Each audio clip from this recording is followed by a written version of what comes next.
kung yung maaalala kamakailan, no, napakainit na usapin kaugnay rito sa dalawang na-involved na pulis na nagbenta umano ng baril, no, partner? Talaga nagbigay ng babala ang Northern Police District Director na si Police Brigadier General Ben Linar Capili para sa lahat ng kapulisan.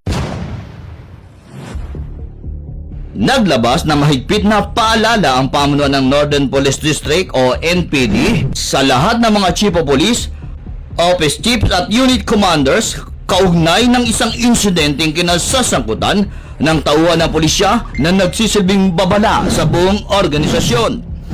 Ayon kay Police Brigadier General Ben Linar Capili, Acting District Director ng NPD, ang naturang pangyayari ay dapat magsilbing eye-opener sa lahat ng opisyal at kawani ng pulisya. Aniya, nananatiling mataas ang posibilidad na may mga tauhang maaaring masangkot sa iligal na gawain kung magiging kampante ang kanilang mga nakatataas sa pagbabantay at pagmamanman.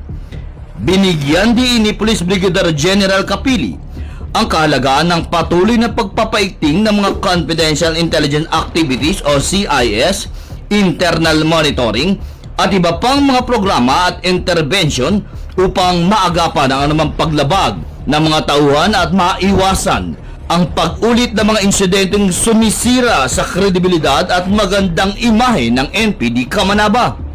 Nagbabala rin ang opisyal na ang sinumang personnel na mapatutunayang sangkot sa kaparehong paglabag ay harap sa pinakamabigat na parusang administratibo alinsunod sa umiiral ng mga patakaran ng Philippine National Police. Hindi lamang ang mismong lumabag ang pananagutin.